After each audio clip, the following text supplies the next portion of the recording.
Good morning, everyone. It's 11 o'clock and it's Saturday, and welcome to my gardening clinic where you can ask me any of your gardening queries and hopefully I can answer them with all my gardening advice and tips. Now, you would have seen this week a few videos going out on social media, one on growing dahlias from tubers and the other growing your own produce from seed. And there really is nothing better than growing your own veggies and fruit. And of course, during these uncertain times, we know that there's reports of possibly shortages of vegetables and of fruit in our stores. So it's really good to sort of get into the practice of growing your own. And I know that people panic and people sort of think, well, it's a lot of work and therefore it's a lot easier just to go off to a supermarket and buy something. Yes, sometimes that's true. But you know, while the weather is gorgeous and it is beautiful down here today, I'm going to get out in the garden a little bit later. Why not just give it a go? And you'll be surprised, you know, with a family, it's a great way of getting the family together and growing produce. Getting to grow lettuce, carrots, anything really that you really want to eat. But the more important thing is the fact that you can then teach your children about the whole thing about where food comes from. And that's what's really important in today's life. And of course, then that food can be taken straight into the kitchen and you can create your own delicious meals. Now, I asked all of you on social media to send me your queries and your worries with regards to gardening, and I have a list upon list upon list upon list of things. So thank you very much for sending them through. A lot of these I can answer now.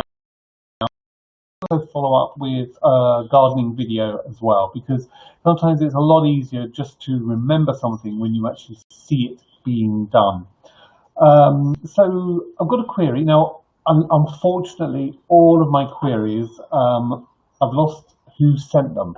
So I apologise in advance to all those lovely people that sent me all of your queries, all of my queries.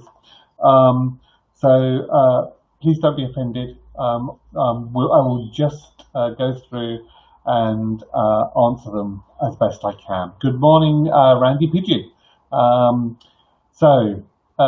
question is that I have 50 bare root winter aconites. This is Aranthus hymalis to help bees with early pollen. Should I put chipped bark around the base of them? Will shut through okay in February? Well, winter aconites are gorgeous because they have this really sort of really zingy yellow flowers. They're very now putting them out straight into the garden the best result. So I would that you plant them into some pots with compost and then transplant them into the garden. Before you actually do that, I would soak the tubers for about 24 hours beforehand, and then take your tubers, put them into a pot, and then plant them when they're in the green. So that means basically when the tubers are growing up, you'll see the little shoots that'll be there. That's the time to then move them into the garden, and you'll get much better result from that. And then, of course, once they're in, they'll self-seed and they're everywhere. Good morning, Donna. It's lovely to hear from you again. I hope it's all of you are. Now, I had a query, and I think this is from the USA actually, of someone who said they've got a very large pampas grass, and they borrowed the hedge trimmer and they cut the grass down to about a foot, and they are wondering whether they can pour, now they want to get rid of it, so they were wondering whether they could pour salt, bleach or ammonia to kill the roots, because otherwise ribbons, they say. Pampas grass is actually really difficult to get rid of, and the best way is, depending on how large it is. If it's a large plant, then really a mini digger is the best. And the reason that the root system is so matted and it's so dense. You can tell that from the way that the leaves are growing. It's also dense. It's very difficult to get in there, and it'd be very dry also within there. So the ground will be absolutely solid.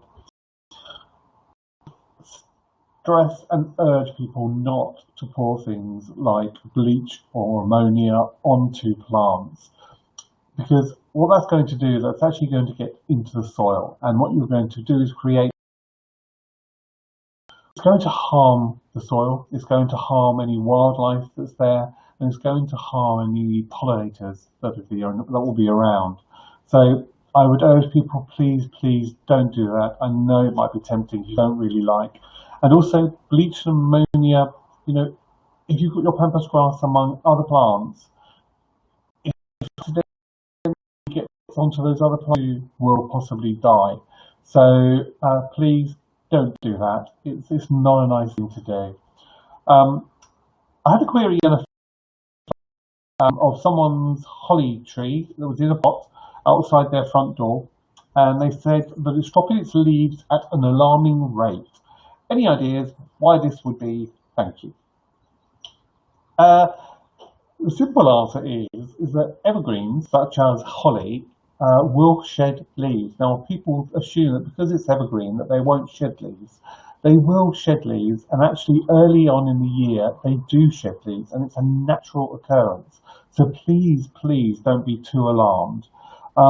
There is a disease called, now it's a bit of a mouthful, it's called Phytophthora illicus, which is the holly leaf blight, which can cause leaves to drop.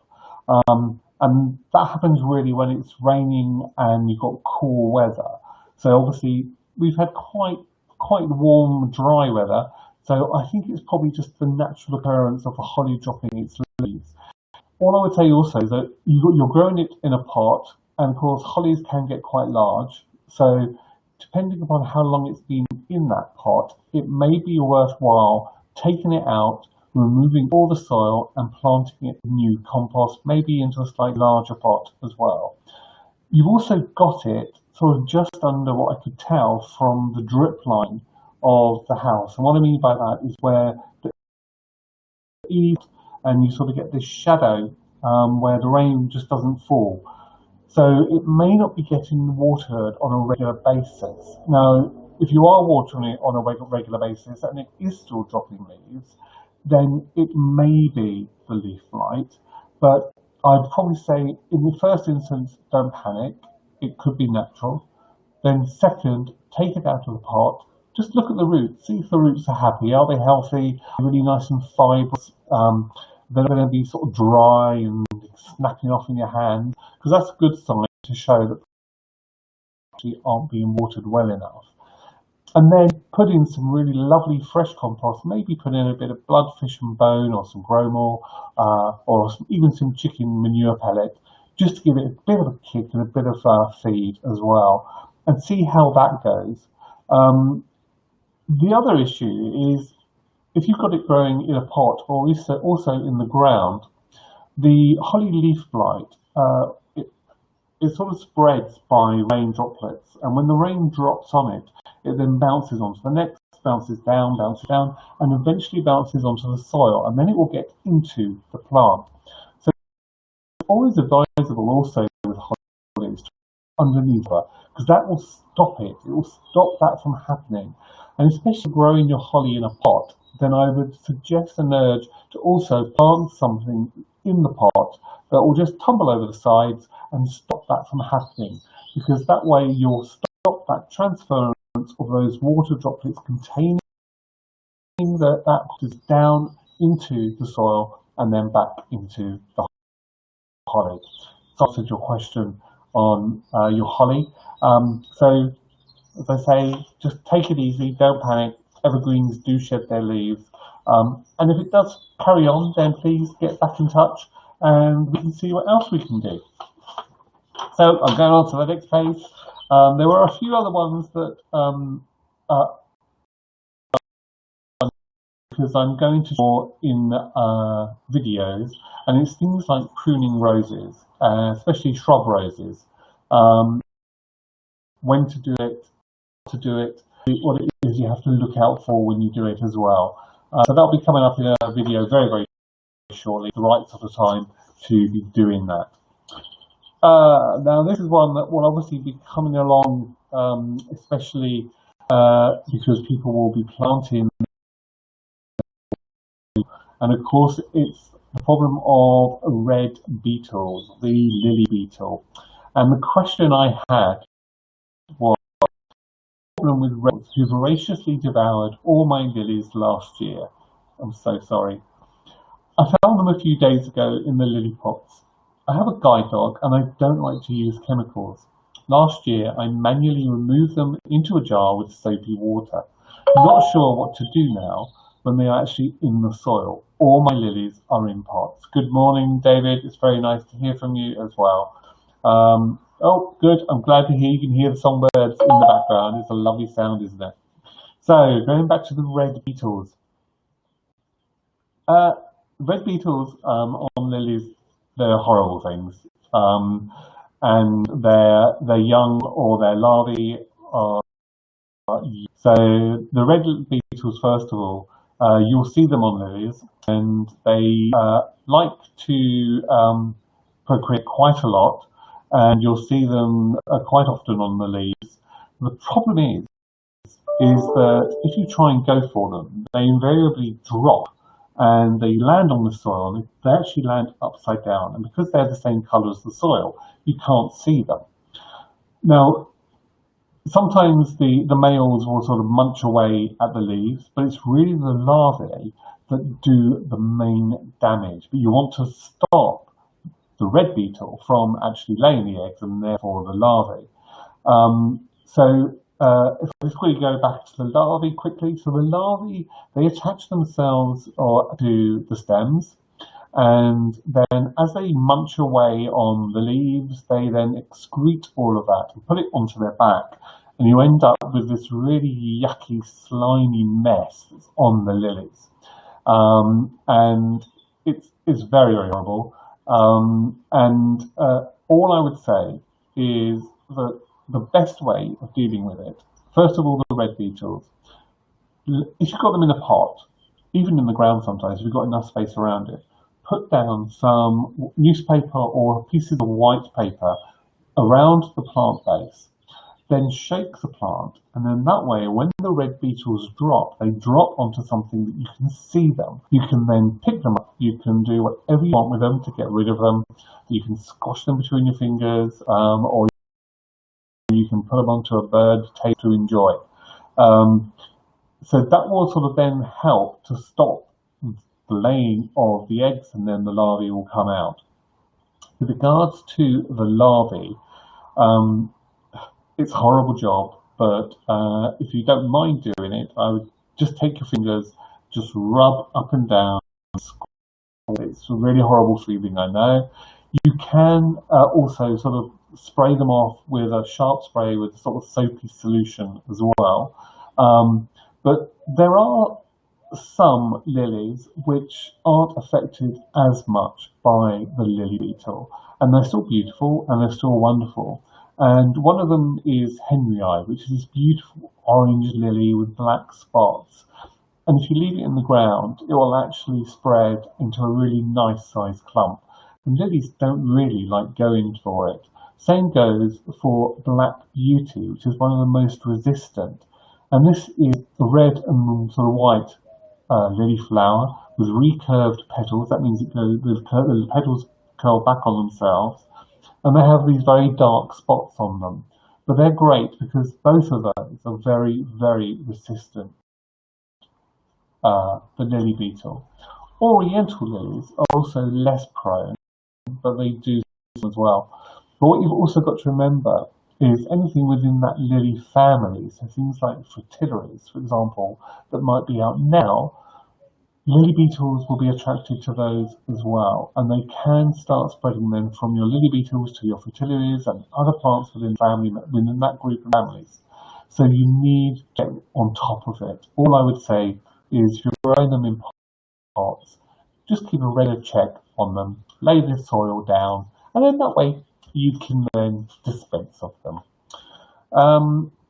I've got one here dealing with ground elder. Someone's got a problem with ground elder. Well, so do I. I've got ground elder as well in my garden, and I'll be showing in a video what ground elder is, how to get rid of it, what's the easiest way of dealing with it. I will also explain it now because it's something which people could be getting on with right now. So ground elder sort of spreads across a border by rhizomes that are just literally under the soil surface. And they will spread and spread and spread. So the idea is that you need to dig up the whole of the plant. And the problem by digging it up is that if you snap a tiny piece of that root and you don't catch it, that will then grow and then it will spread and then spread and spread. So you have to be really, really meticulous at rooting it. You have to get right in there. If it's sort of amongst all your other lovely prized plants, then what I would suggest is you dig up the plants, first of all, that you want to keep. Remove all of the soil, look for any of the roots that might be there from the ground elder, get rid of them. Keep all those plants to one side, then attack the border. And then it doesn't really matter. You can go in with a fork, you can get really down. Good morning, Leslie. You can get in there, get out all of those roots.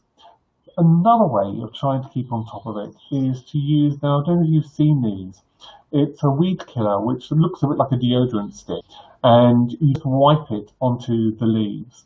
And if you do that quite regularly, you leave a space in between, if you do it quite regularly, what it does will then get all the way down into the plants. Good, thank you, Donna, for that lovely smiley face. It will get right down into the roots. And that way, over time, the ground elder will be killed off, but it does take time. You can also, if you've got a new border and the ground elder is there, you can lay black plastic over it. And what that will do is it will devoid the plant of any light, therefore it cannot photosynthesize, and it won't be able to grow. So if you've got a new bare patch and you've got ground elder, that's probably one of the first things you could do. There has been a lot of things in the press also about weed killers and the use of glyphosate.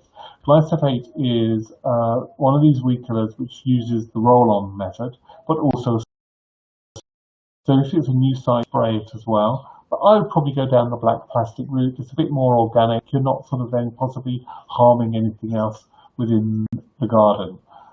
Then wait until the weed is, then you can go in and plant.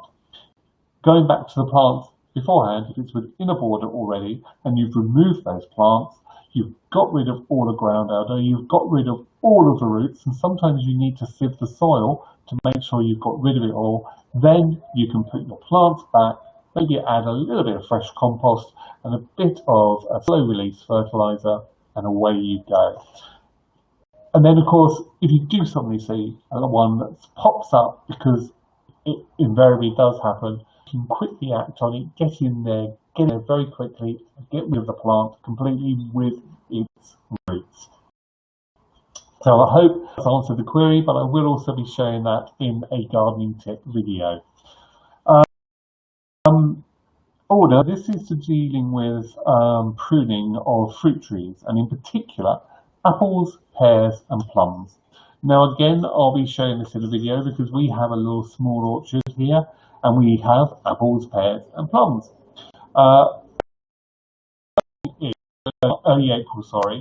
The first thing is, do not prune your plum trees. Leave your plum trees for the time being. Your apples and pears, however, can be.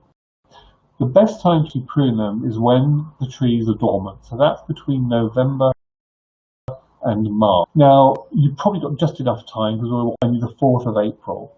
So you've got enough time also to do it. You go in and you normally do with any type of pruning. You get rid of any dead plants, any diseased plants, any damaged plants, I'm saying, and then of course any broken and crossing branches as well. Get rid of all of those, then see what the structure of the tree is like. Now, the whole idea is that you want to reduce the branches that are left by about a third. Now, if you've got a very large tree, don't go all in at once and cut down every single branch by a third, because that poor tree will go into a bit of a shock. So do a third of the plant and trim it down, branch a third. Again, you'll keep on top of it and you'll eventually get to a nice sized tree that you can. If you're growing a very young new plant, it's always good to know whether the plant is a 1-year-old plant or a 2-year-old plant. And what you have to do is leave the young laterals, those are the side shoots that come off, leave them unpruned, as they'll develop fruit for the following year. But remove any shoots that also go towards the centre of a plant. The idea is for the fruit tree, you want to aim for a nice goblet shape. So you've got air that can circulate through it, which will keep diseases down and everything else. But almost imagine like a bird. Imagine a bird flying through.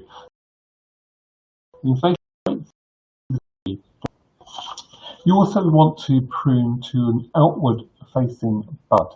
So the buds are where obviously you see a little bit of a swelling within the branch, and you will sometimes see a bud on there. If not, it will just be where you sort of see these little, like there's a finger where you've got these little knuckle joints, and they're a little bit sort of wider. Same thing on a branch. Those will be the new buds. So cut down to just above a bud and an outward-facing bud as well. And that means it's outwards and will create this lovely goblet shape for you. Now, plum trees, however, you don't prune now. You prune them once they've flowered, start to grow fruit. So you want to prune them in about mid-June is the best time. Never in winter, because there's a disease called silverleaf, and it gets onto the plant and it doesn't do the tree any good whatsoever. It's a horrible fungal disease, and other fungal diseases can also get in as well. 1-year-old, they prune to create a nice, good structure, and again, it's open goblet shape. But if it's a mature plum tree, don't do it now. Leave it until mid-June. And I know that's always a bit tricky because you see the tree growing, you see possibly little small fruits growing, and you think, oh, I want to keep as many as possible. What you really want to do, you're aiming for a fruit tree that you can manage, that you can get to easily, maybe on a few steps on a ladder, but by standing there. Because if you grow a tree that's really, really tall, inevitably what will happen is right at the top and you won't be able to get to it, and the birds will just eat it. So by keeping that tree a lot smaller and a lot more manageable, you will have the fresh produce that you want for your family. So hopefully that helps. Again, apples, pears, in one of my gardening tips videos. Now we also have a spalliate fruit here as well. We have some peaches and some apricots. So I will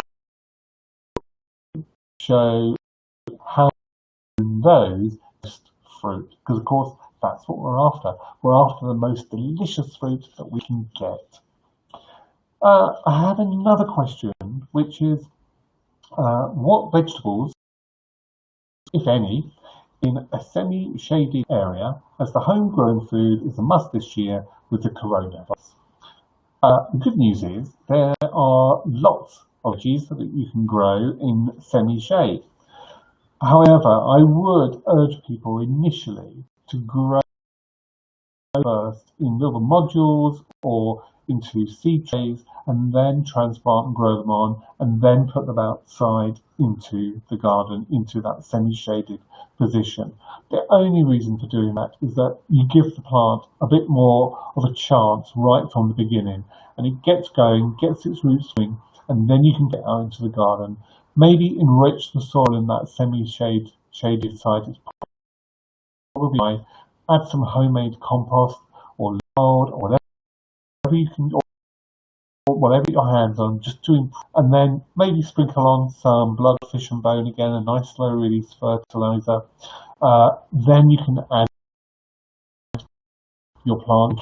Well, the other thing, even though it's a semi-season, make sure you keep your water. What veggies can you grow in semi-shade? I've got a list. So you can grow beetroot, radish, baby carrots, and I showed how to grow them on in seeds in my gardening tips this week. You can also grow chard, leeks, kale, kohlrabi, leaf salads, lettuce, peas, red beans, and even spinach. So there's actually quite a lot that you can grow in semi-shade. It's really all about how to make better use, improve the soil, feed the soil, grow your plants on initially somewhere in a greenhouse, a porch, a windowsill. Then you can plant them out and then keep them watered, and then you've got your produce for the year. Now, I've had a query also from someone regarding propagation, and they say one of the most wonderful things you can do in the garden is propagation. I agree. It says creating new leaves. Brilliant. You get all these wonderful free plants, and of course they say they can do roses, but they fail with clematis cuttings. They keep reading about it. They can't get their head around it, although they're rooted to Armandii clematis, which, first of all, is brilliant. Thank you. Well done. Congratulations on doing those. I'll show this in a video because it can be a little bit difficult to explain just through it. So please keep a lookout for this. This will also be coming up very, very shortly. This is a great time to start doing it. As the new clematis shoots are coming up, it's the perfect time to start taking cuttings. And I'll show you how to do that very easy, very simply, for the best results. Pruning roses. Now, as I said, I'm also going to be showing this in a video a little bit later on. But it's a similar principle to what I was saying with regards to the fruit trees. It's about pruning back by a third and pruning a third of the bush at the same time, taking out any damaged, diseased, dead, crossing branches, picking up any of the dead, possibly infected leaves that might be on the ground, clearing it all up, pruning out to an outward-facing bud. Again, you want a really nice sort of goblet or vase shape, letting the air through, and then that way you'll get more flowers and you'll be very, very happy. But I'll show you this in a video because that's also the great time doing it now. Maybe some ideas for shady borders, plants. I know people always panic when they've got a shady zone in their garden and they think, what on earth am I going to grow in there which is going to look beautiful and give me flowers just as the rest of the garden does? Well, the good news is there are lots of plants that you can shade. And again, in a list for you. So you can obviously grow hostas, and hostas have the most beautiful flowers. It's not just their leaves. I know hostas can be a bit of a problem because of slugs, snails. If you go for the thicker leafed varieties, prone to being nibbled by the slugs and snails, but the flowers on them are absolutely beautiful on any of the hostas. And some of them are white, some of them are lilac-y colour, some of them are more mauvey, some have a nice little scent. So that's one. Astilbes. So astilbes have really sort of nice, fresh green leaves, and then they send up these plumes of flowers. And astilbes come in a range of colours, from whites to dark pink, purple, reds almost. They're wonderful. They only get to around about 50 centimetres high, but they will grow perfectly happy in a shady garden. Hydrangeas. Hydrangeas are brilliant for shady spots. Any of them, really, any of the hydrangea types, they'll grow. And of course, depending on your soil, would you get the pink or the blue flowers. If you grow the white hydrangeas, however, they will stay white no matter what your soil. So they're a great one. Obviously, they would go sort of towards the back of a border because they would get quite large, and then the other stuff can grow in the front. Heucheras are brilliant. There are, I think, thousands, if not tens of thousands of heucheras now on the market, a range of colours that will suit your palette. And they send up these lovely sort of slender stems with little bells of flowers on the end. And they will just be a lovely ground cover. So you'd use those really more at the front of a border. But again, will do very well in a shady position. Hellebores. Hellebores are brilliant. They live in settings, therefore they will love a shady garden. A lovely range of flowers. And a nice tip with hellebores is obviously most of their flowers are sort of nodding down. Apologies for that. Are nodding down. You want to see the flower ground, but also cut the flowers and then float them in water. And they're gorgeous. You can just have them if you have a dinner party, obviously not quite so at this time. But if you're having dinner with the family, just have a little bowl of water, put your hellebore flowers on the top, and they'll just float with maybe some floating candles, and it looks gorgeous. Brunnera and Pulmonaria, beautiful, wonderful shade-loving plants. With sort of the Brunnera has wonderful blue flowers, a real sort of spring garden plant, as well as the Pulmonaria, which comes in a range of colours from white through to sort of bluey pink flowers. You've also got things like Tiarella, medium, vincas, begonias, lirio, Alchemilla mollis, mahonia, pachysandra, salictrum, sarcococca, which is great for winter time because sarcococca has these tiny little flowers with a knockout scent between December and March. The winter aconites that I spoke about earlier, euphorbias. Euphorbias do well in the shade as well, and of course snowdrops do. Campanulas do. Foxgloves. Imagine, woodlands covered with digitalis, and same garden. And of course now you can get digitalis that will flower from June to September, so it's not just in the early part of summer. Aquilegias will also grow. Dicentra or bleeding heart will grow. Sorry, Donna's just sent me a message. Poached eggplant might be a good companion planter for hosta in a shady place. Absolutely perfect. Poached egg likes a bit more of a sunny spot, but why not? Give it a go. That's the wonderful thing about gardening, is that give everything a go. And there's no wrong or right way, really. It's about having a go, enjoying what you do, and then getting the results.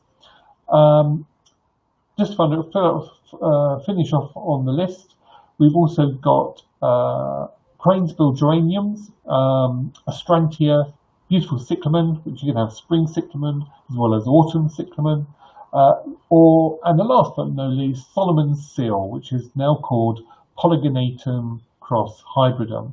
And these send up these wonderful arching stems and then these dangling white, flushed with green flowers. Absolutely beautiful and perfect for a shady spot. So as you can see, there's actually a lot of plants that you can grow in a shady garden and have lots of flowers still. It doesn't have to be boring. Now, we've just gone over the half an hour mark and I've got lots more questions to go through. So a lot of these I will leave maybe for next week, or I will do as videos as I suggest. I did have two though, which I will just deal with now. And it's what they do with regards to designing their garden. Now, obviously, a lot of us are now at home, and with the weather being so good, people are asking me questions on how do I get the best out of the space that I've got. One question was, we have a long garden, it's fairly wide and a gentle slope. We would like to divide it into rooms. Is there anything in particular we should be thinking about? Dividing a garden, it actually does, it makes a space feel a hell of a lot bigger. Because you sort of go into one room, you see what's there, you get distracted by it all, and then you see a little entranceway. Then you go on to the next room, and then you go into and you experience that space. And you only really need 2 or 3 in a small garden, and that will make it feel so much bigger. It's quite incredible. Now, what you want to do, you want to sort of, by creating these rooms, you can use hedging. So you could use evergreen hedging, or you could use deciduous. I would probably recommend something like hornbeam or beech, because they're great because they have these really fresh lime green leaves during the springtime and into the summer, and then of course into the autumn time they have these wonderful biscuit coloured leaves as the chlorophyll goes out of the plant. Now, one other thing about that is that by using hedges, you're still allowing air to flow through. And with deciduous hedges, even better rather than evergreen hedges. You're allowing air to go through, which means that each little room won't sort of get stagnated with any possible diseases, because you'll still have that airflow growing through. What I would also suggest is, rather than having sort of one straight path that goes through to the next garden, then onto the next room, then onto the next room, is to offset those sort of gateways. And so you go into one, you look in that space, you then go to the end, you then go to another garden via another entranceway at the far end. You then do the same with the other one, go to the far end, then do it. And what you're doing, you're then creating a route around your garden a lot bigger. Also add some height with trees. Trees are brilliant because what they do, they sort of draw your eye up to the sky, and it will make a space feel a lot bigger as well. So that's another little tip. Obviously, depending upon how you want it, whether you want it with lots of flowers, whether you want it more hard standing, just think about, by creating these rooms, think where the sun is, and think where the wind is coming from as well. Now, hopefully, by putting in some hedging, that will stop the real buffeting winds. But you can create the rooms also with trellis. You can create it with screens, anything that you really want to. Make it your own, make it personal. You've created these walls, in effect, of the rooms. Just be mindful of where the sun may or may not land. Therefore, depending upon whether it's going to be shady or non-shady, right plant, right place. Do your research, have a look at the plants that will grow in each position. And then it's always rewarding at the end if you've got something to look at. So if you've got a really nice piece of sculpture or some kind of garden art that you can have at the end of all these rooms, you see it, you can look at it. I would also seat, have a bench somewhere where you can just sit and enjoy. And again, by doing that, what you're doing is that you get immersed within that one space, and you feel like that may just be the garden. That might be all of it. But then you have a little room. You've got this little doorway or gate. You can go through it. You've got another space down that one, and again, it feels different. And that's another good tip, really, is if you make each room slightly different. You might have, say, hot colours in one, so yellows, reds and oranges. Then in another room, you might have cooler colours, such as blues and yellows and pinks. And that will then sort of help you with, depending on your mood. So if you're very up and you're very lively, you might want to go into the one that's with all the oranges and the reds and yellows. If you just want a peace and quiet and just sit and be chilled, you might want to go into the one that's just blues. But if you then if you're very chilled and then you want to be enlivened, then you can go through to your colourful one. So there are a few little tips there for you, which I hope will help when it comes to designing your garden. And also take into account the slope that you've got there. Only a gradual slope, I wouldn't worry too much. need to add in a few steps or ramps or something just to get you down from each bit to each bit. But otherwise, if it's really just gentle, just go with the flow and just go with that. The other question I had was, can we have some top tips for redesigning a small border? I suppose the question I would go back for initially would be, well, how big is a small border? A small border, let's say a small border is something like 80 or 60 centimeters deep by 2 meters wide, say, or just 1.5 meters wide. Or the equivalent would be maybe 5 or 6 pots, each pot of around about 50 centimeters in width. It goes the same for whether it's a small garden or a large garden, really. And when it comes to the borders, think about structure. So think about the height of plants, their finished widths, their shape, their textures, and then think about how you combine all of that. And in the past, what would happen is you would have the talk going down very, very gradually to the smaller plants right at the front in sort of big, bold drifts of the same plant, which of course is beautiful, don't get me wrong, it's absolutely stunning. We sort of go natural these days, and we allow sometimes the taller plants to come towards the front of the borders. And what that does, it just adds a little bit more of excitement, some movement to the garden. I would say initially go for your structure with regards to some shrubs. So put some small shrubs that won't get big or you can manage towards the back of the border. If you get better, because it means you've then got space underneath to put some more lovely plants. Then I would put in your herbaceous perennials. Then put your herbaceous perennials in and scatter them throughout the border and have some varied heights. It doesn't really matter. Depends also where you're viewing this border from or your pots from. If it's just from wide, then you need to sort of think about one view, what it is you're going to see straight away. You might want to balance it. You might want to have one shrub, some herbaceous perennials on one side, and another shrub and herbaceous perennials on another, and then merge in the two with some more herbaceous perennials in the centre. That way you sort of get some nice balance. If you're looking at it from the side, then you might want to repeat some of the plants so you get this movement occurring in the garden. And what this means is that your eyes are drawn through it and it brings that garden to life. Ornamental grassing borders, because they also add movement, but they also are a foil between other colours. So I'm a great believer in mixing colours up. So I don't mind if I've got pink next to orange or orange next to blue. It doesn't really bother me. Some people I know don't like that clashing of colours, but a good way of sometimes sort of blurring that is by putting an ornamental grass in between.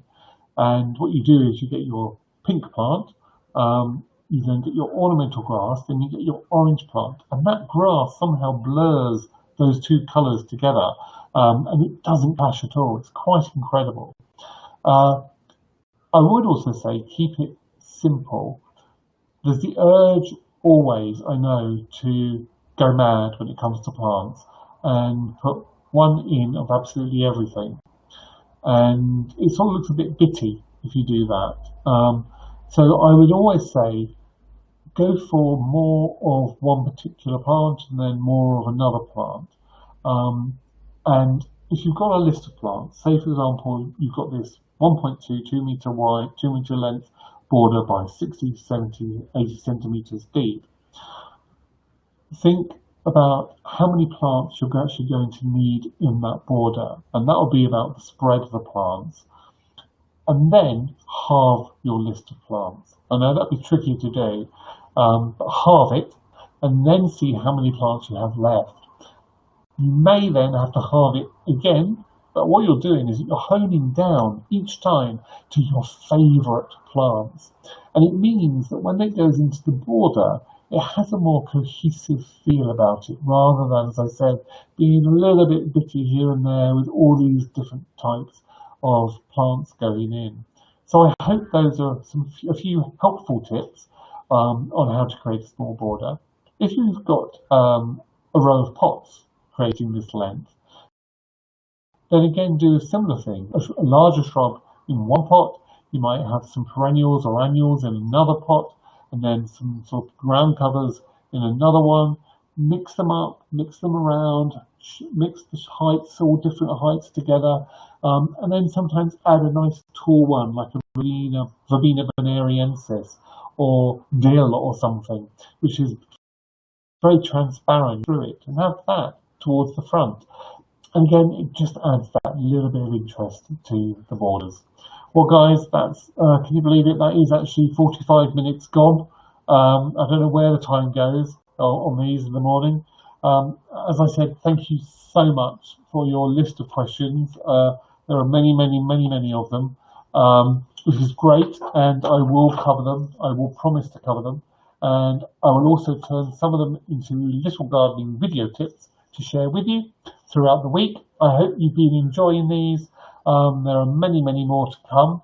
I'm really enjoying doing it. Keeps me in the greenhouse a lot longer, I think. So hopefully you'll start seeing me in the garden a bit more doing stuff. So thank you very much for listening. I just had a couple of questions before I go. Randy Pigeon says, looking forward to taking dahlia cuttings. See you all next time. Yep, see you next time, Randy. And yep, dahlia cuttings are really to get going with those. And Alice says, thank you so much, brightened up my day. You're welcome, Alice, absolutely welcome. So everyone, please keep safe and well. Enjoy your garden, enjoy this wonderful sunshine if you've got it. We do. Clear blue skies, hardly a cloud in the sky. Paul David says, thank you, Mark. Look forward to seeing you again. Enjoy your weekend. Thank you, David. You too. Have a lovely weekend. So everybody, have a lovely weekend. Keep well and safe, and happy gardening.